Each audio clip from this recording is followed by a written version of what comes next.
Good evening, I'm Jocko, an alcoholic. My sobriety date is January 9th, 2005. So I'm on a 5-day count and fingers crossed and a lot of prayers, because one thing I've realized in Alcoholics Anonymous is that there's no guarantees. I've seen a lot of people do more than me in Alcoholics Anonymous that don't stick around in Alcoholics Anonymous. And I'm very grateful to be in Alcoholics Anonymous. I'm very grateful for the people I've met in Alcoholics Anonymous. I'm very grateful for the God I've come to have a relationship in Alcoholics Anonymous. And I think for me, that little recipe of everything has kept me sober.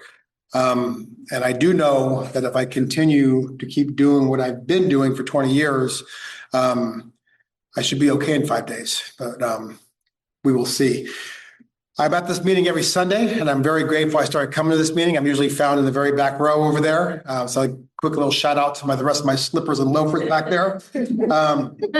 I'm sure with their ringleader being up here, they'll be able to actually pay attention to the meeting tonight, because usually we're back there having a little bit of fun.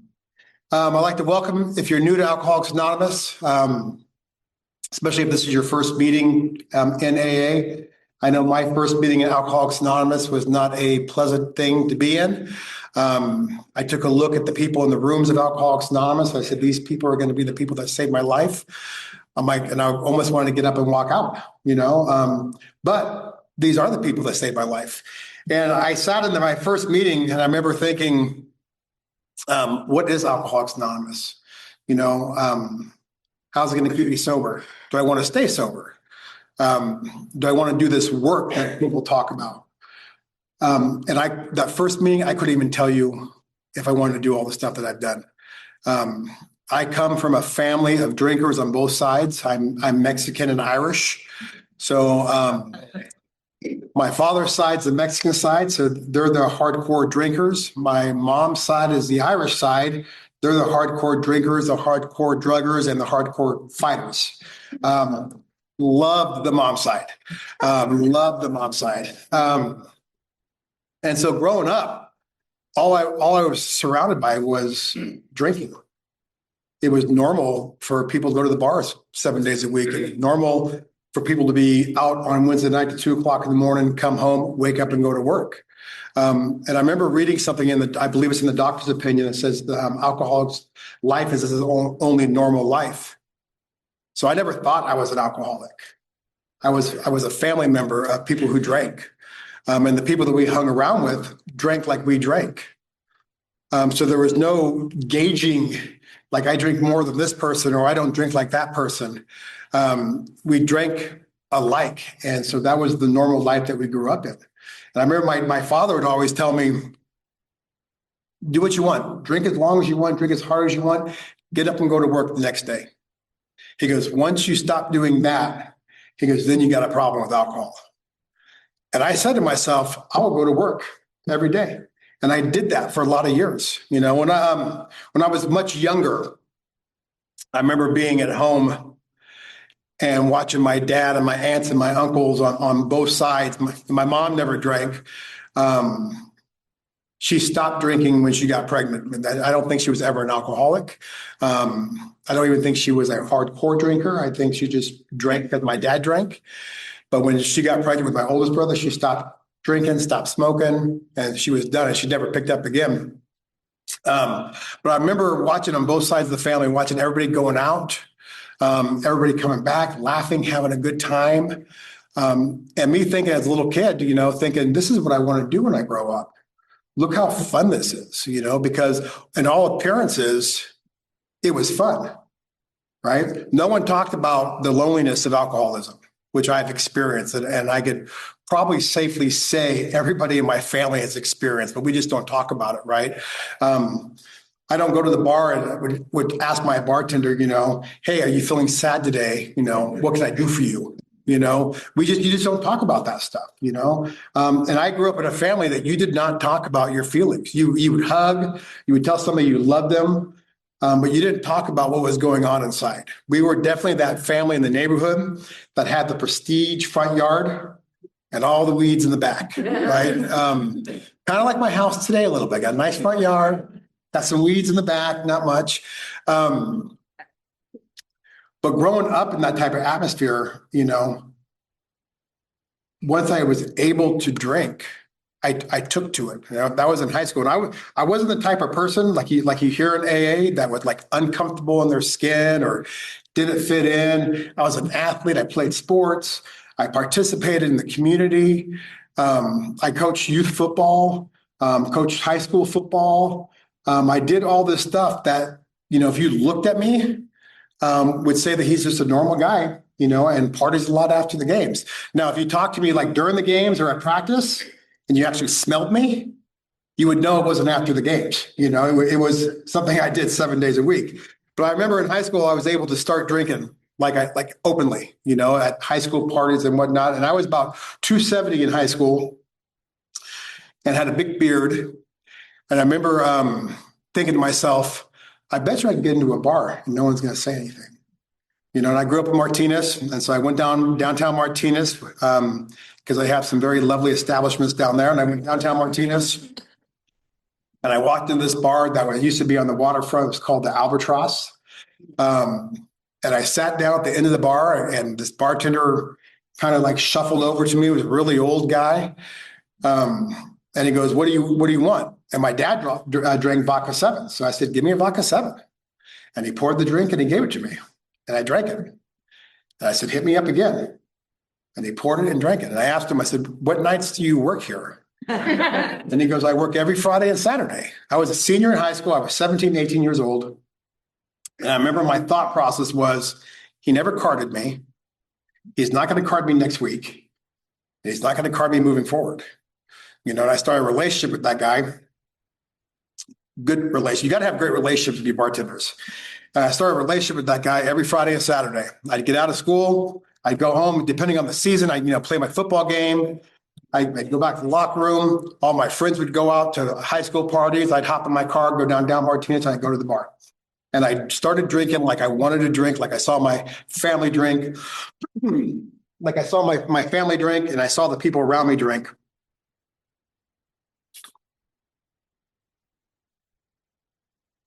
And there was absolutely nothing wrong with it. And I remember I started coming home later than I should. I'm still in high school. I have a curfew. I'm supposed to be home at 12:30, 1 o'clock. Bars close at 2. So I started getting home at 2:30, 3 o'clock. And that's where, mom would start finding me either on the side of the house, in the driveway, on the porch, halfway through the hallway. And my mom would get concerned. And I remember my dad telling me, I don't ever like to make my dad sound like a monster because he was not. My dad was a lovely man. He just drank, But my mom would start getting concerned and she'd tell my dad, you need to talk to Jocko. He's drinking too much for his age. And my dad told me the same thing he would tell me as I got older. He's like, you get up, go to school, you'll be fine. Just like when I got older, you get up, you go to work and you're fine.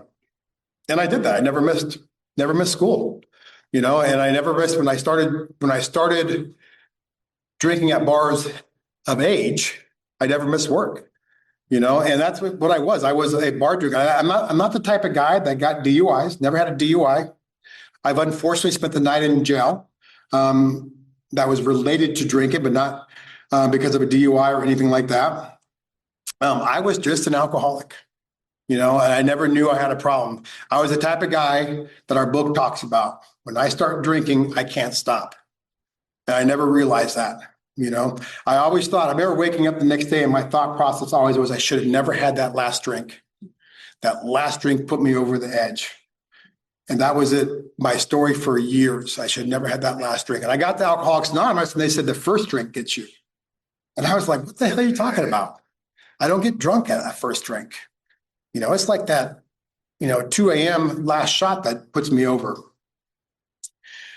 And so when I turned 21, my dad says, we're going to take the day out. I worked with my dad. We worked for the same corporation. And my dad said, we're going to take the day off for your 21st birthday. We're going to go down to the family bar, and we're going to drink. So we got there about 5:30 in the morning, knocked on the back door. Janitor guy opened up for us, and we sat there. We started drinking. And, the morning crowd would come in, and my dad would say it's Jocko's birthday, and they'd buy us drinks. And we had upside down shot glasses all in front of us, which I would ask my dad, what's an upside down shot glass? He goes, you got a drink coming. We didn't buy a drink all day long. And I remember about 1 o'clock in the afternoon, I'm sitting with my dad at the bar, and Dennis, who was the Albatross bartender, he walked in the bar. And he walked up to me and he shook my hand. He goes, hey, Jocko, how are you? I said, I'm doing great, Dennis. This is my dad, Oscar. And he goes, what you guys doing here? And my dad said, oh, it's my son's birthday. We're celebrating it. He goes, oh, let me get you a drink. And he asked my dad, how old's Jocko? And my dad goes, well, he's 21 today. And Dennis looked at me and he says, Jocko, I've been serving you about for two or 3 years down at the bar. I said, you sure have, Dennis. I go, let me buy you a drink, And I bought him a drink. And if you're a bar alcoholic, right, that's an amends, right? If you buy somebody a drink, that's the perfect amends for another alcoholic. And so I lived a life sitting at the bar 7 days a week. And I get up and I go to work and I go down to the bar and I drink to about 12 o'clock, 1 o'clock in the morning. And I go home and I drink and I put a beer in the shower because I needed something in the morning to get me through the shower, to get me ready to go to work.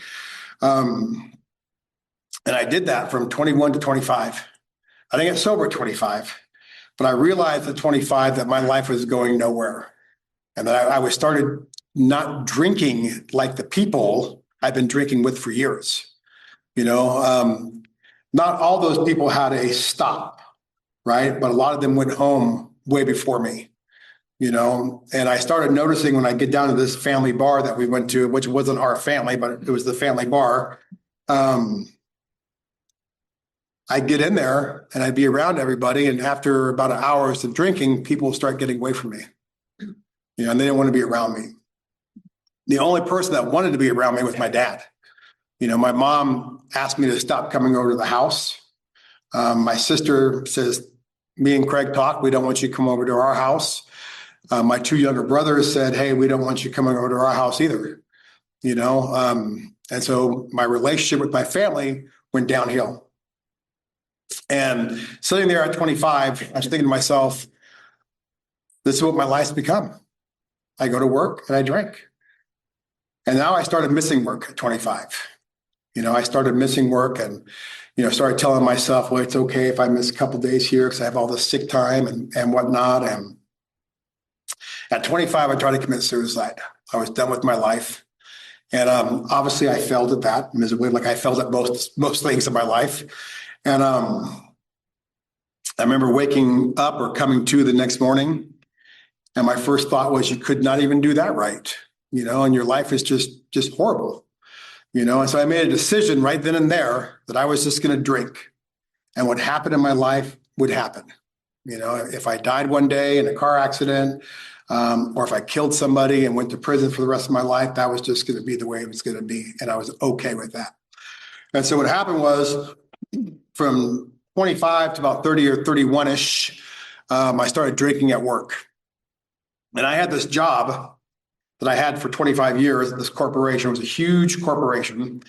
And the job that I had at this time, I was the person that when your life became unmanageable, or when you started messing up at work, or you showed up drunk at work, or maybe you were at work and we could tell you haven't slept for 3 or 4 days.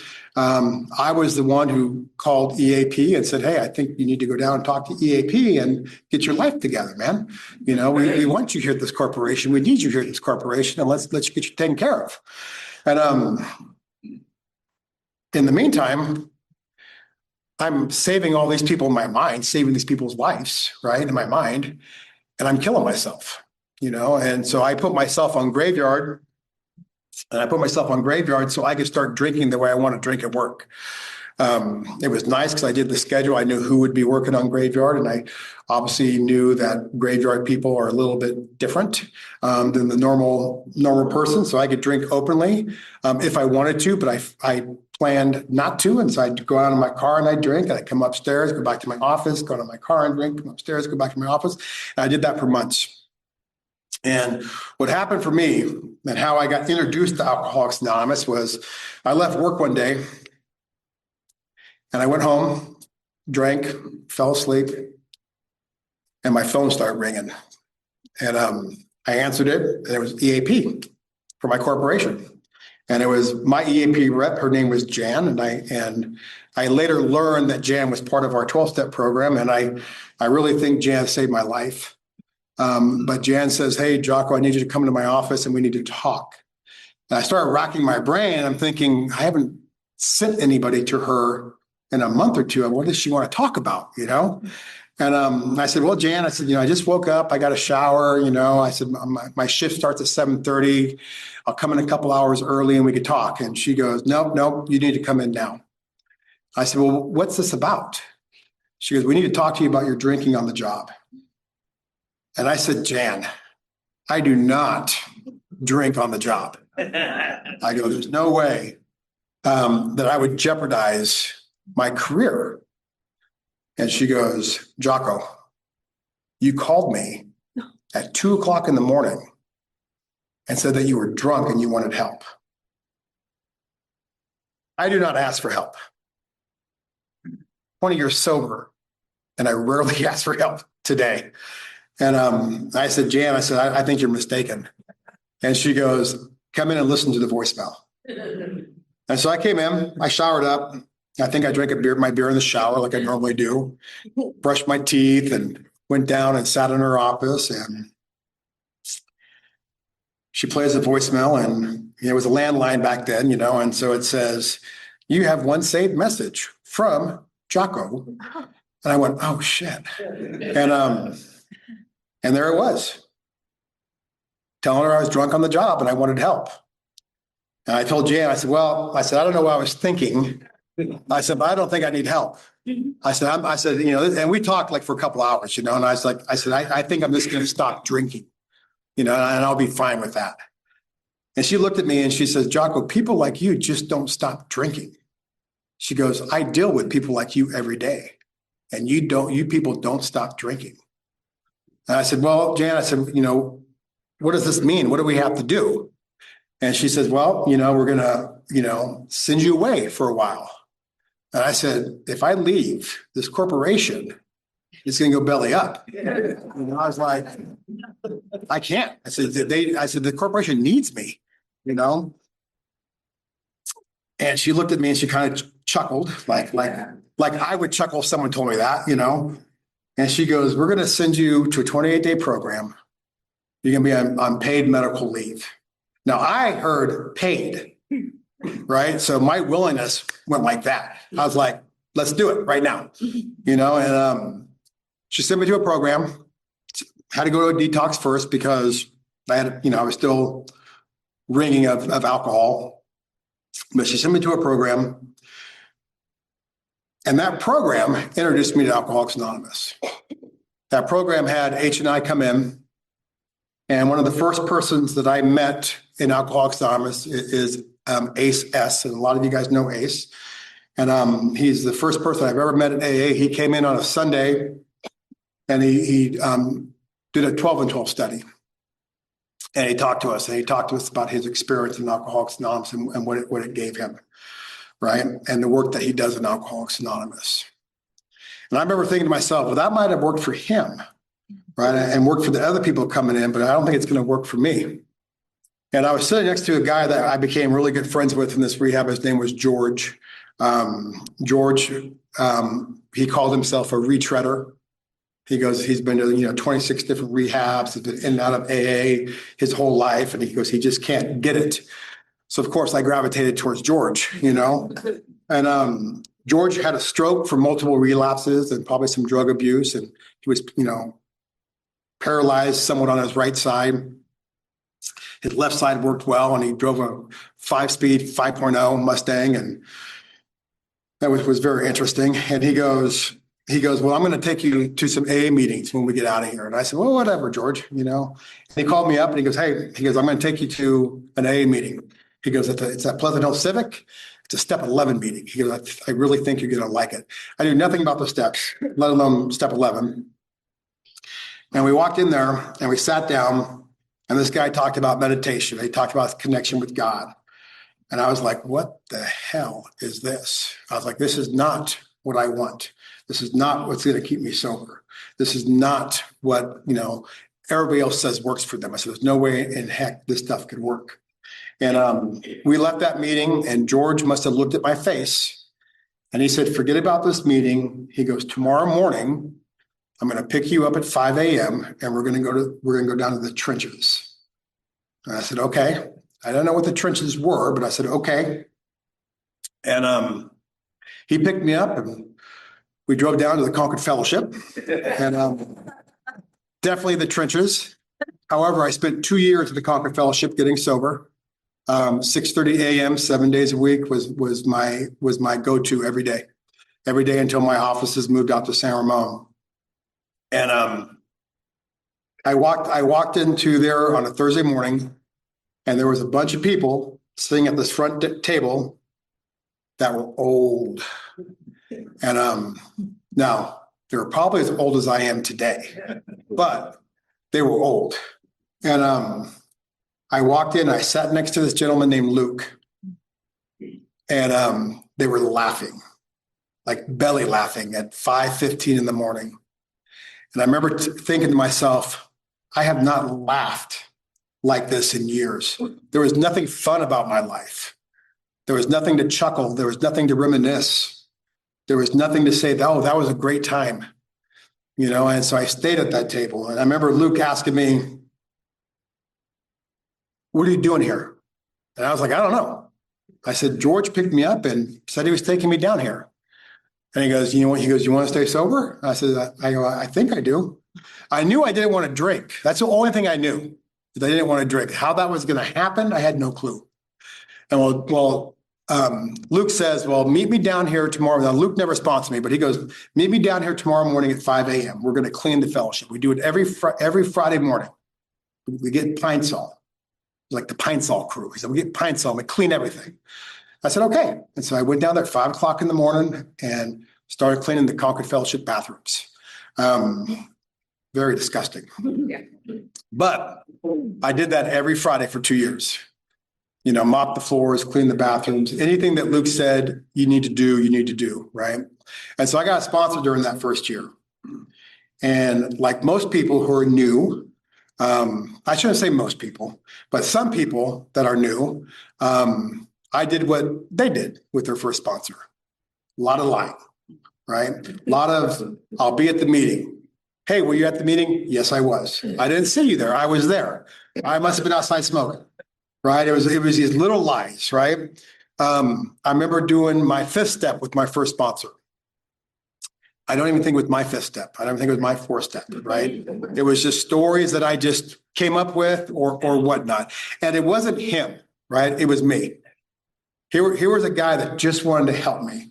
Here was a guy that just wanted to see me get sober and be productive in life, right? And I could not be honest with him because there was nobody in my life I've ever been honest with.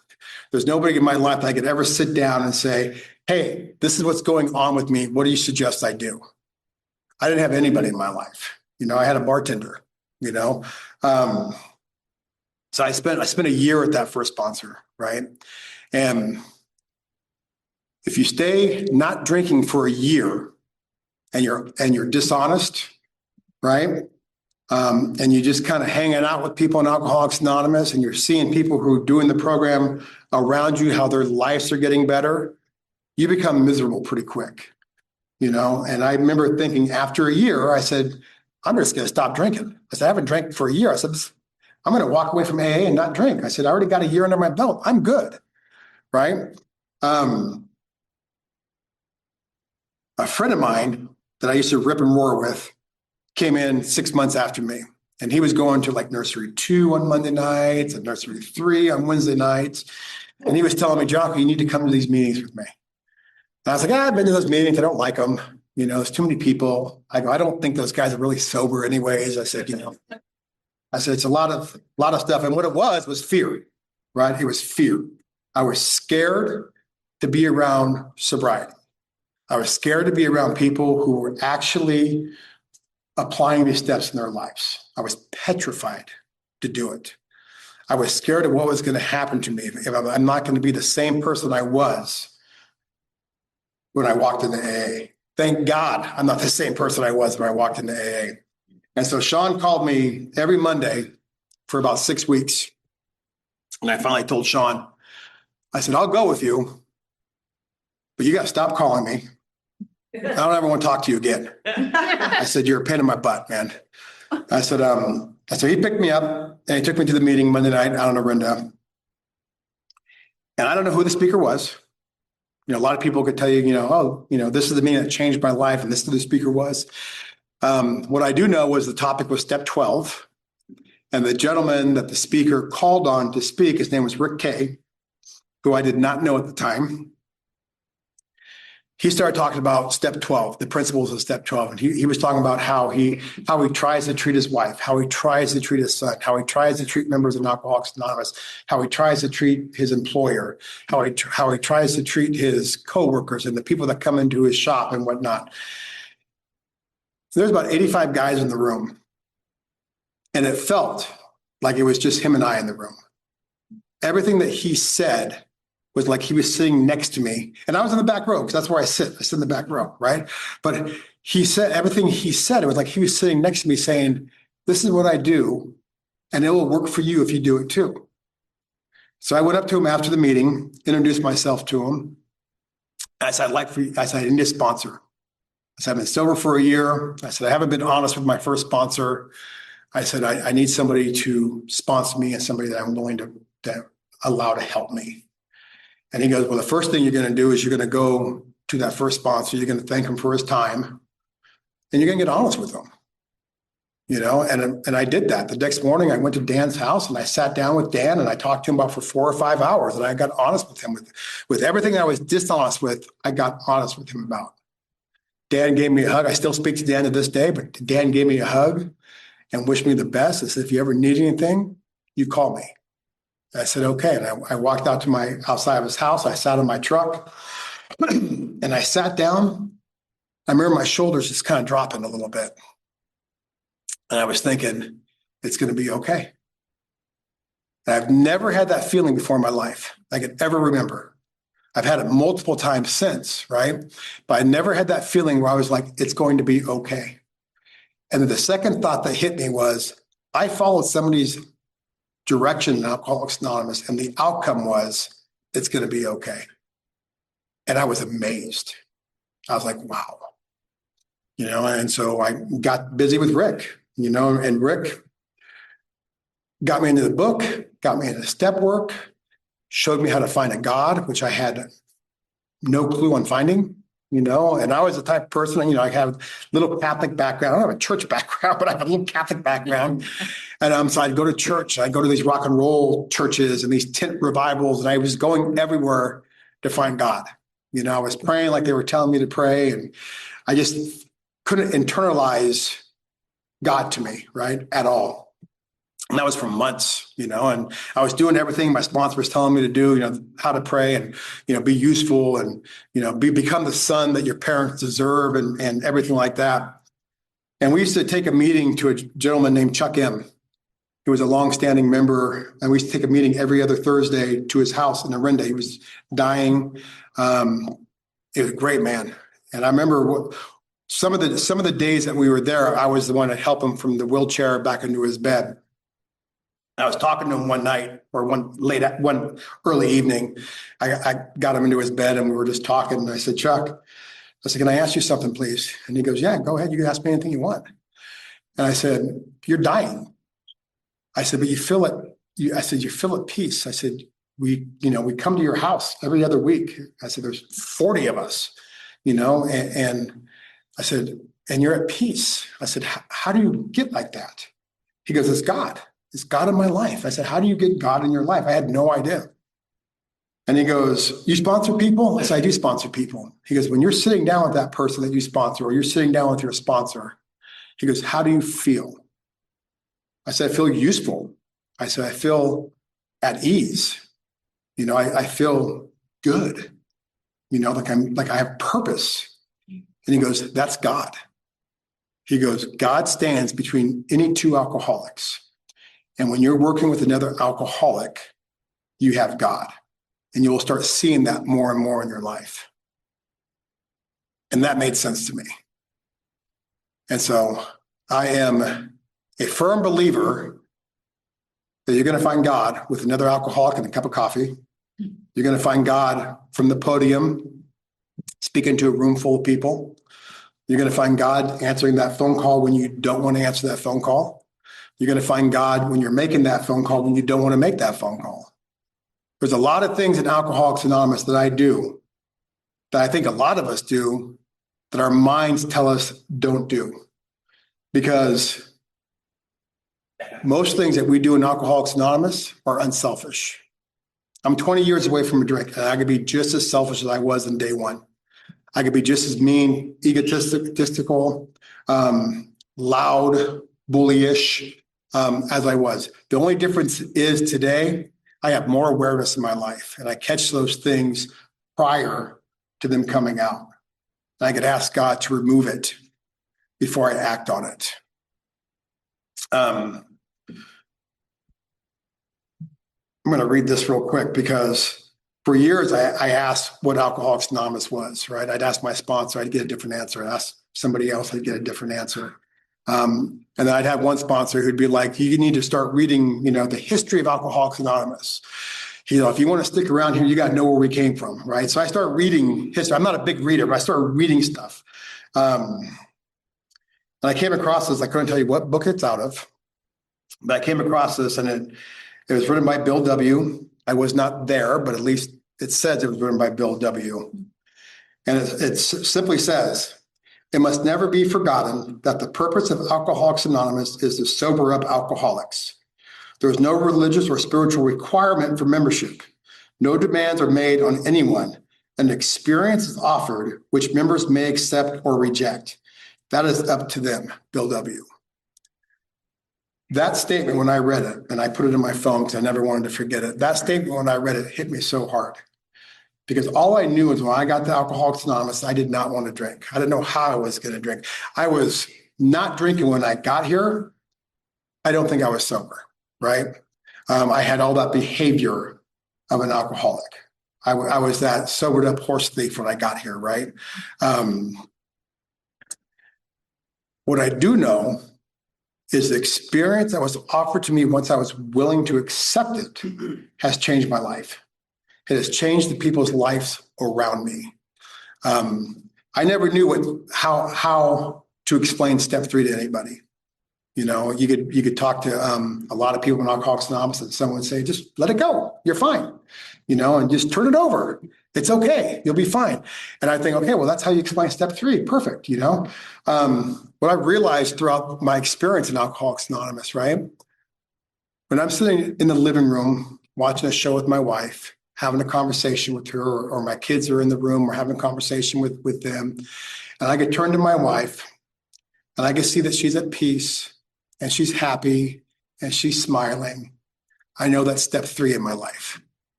Because I'm not causing her pain. I'm not causing her worry. She knows where I'm at when I'm gone. She knows where I'm at tonight. Somebody gave me great advice in Alcoholics Anonymous, and I always like passing it on.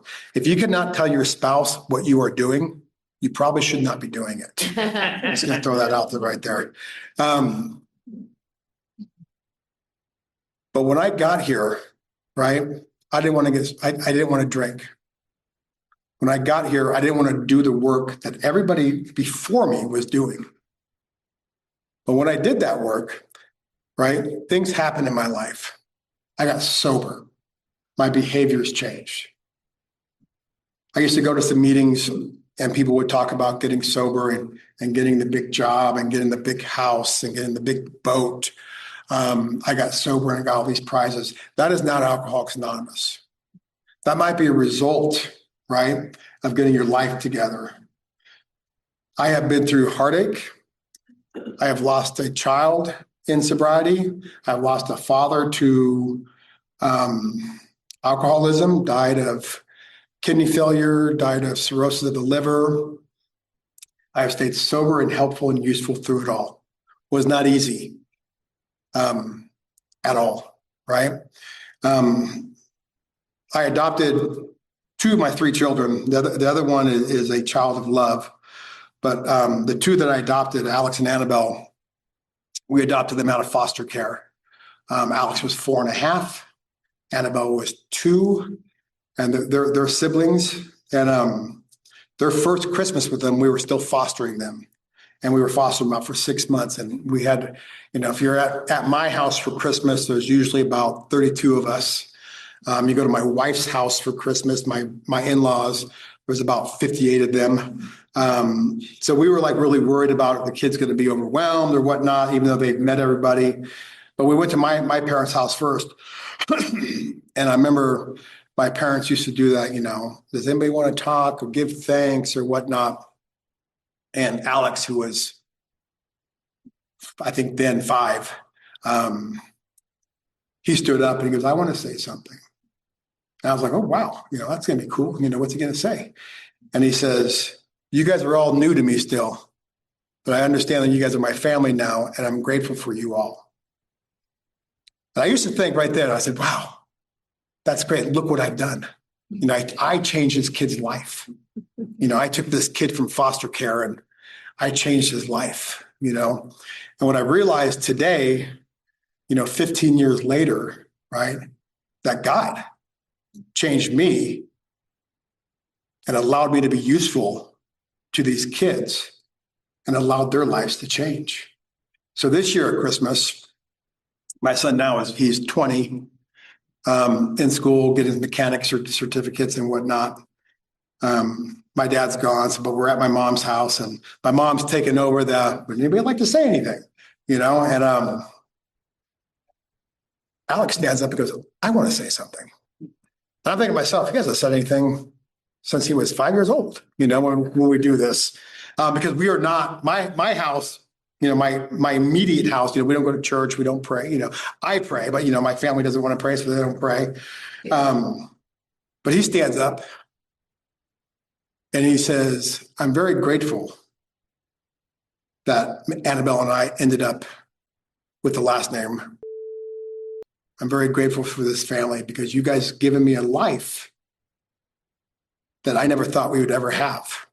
They did not come from an easy life. My son Alex has horrific memories of his 5 years. As he remembers some things, I have no clue. But they were homeless. Him and his sister lived on the streets their entire lives until they ended up in foster care. So then he turned to me and he says, Dad, I've seen you change over the last 10 years. He goes, the way you talk to us, not that I was horrible now, but he goes, the way you talk to us, your acceptance. He goes, how calm you are. He goes, when Annabelle and I fight, because they fight. He goes, my daughter's a senior in high school and she's ranked 10th in the state wrestling. So she's a baddie. And he goes, you leave work, you come home and you get us back on track. And I'm grateful for that, Dad, and I love you. My first thought after he said that was, that's Alcoholics Anonymous. That's not me. That's not my wife. That's not my mom. It might be a little bit mom, but it's not my mom. That's Alcoholics Anonymous. So today, when somebody asks me what Alcoholics Anonymous is, I could answer them. And I could tell them that it's love. Because Alcoholics not only gave me sobriety, Alcoholics Anonymous gave me the ability to love and to hear and to always be willing to change. I used to think when I was first getting sober that I cannot wait to have all these years of sobriety. Look at these guys, they sit against the wall and they talk about this stuff. What I've realized having 20 years is I'm also 20 years older. Right? All those guys that were that I thought were old as sin when I got here, I'm 20 years. I'm where they're at now today. But what I could tell you is the last 20 years have been the best things, not only for me, but my entire family. I will forever, as my friend always says, I will always be in debt to Alcoholics Anonymous. There's not enough meetings I could attend, not enough people I could sponsor, not enough commitments I could have where I could check off the box and say, I'm even with AA. I will always be in debt for Alcoholics Anonymous. For that, I'm very grateful. So thank you guys very much. Love you guys.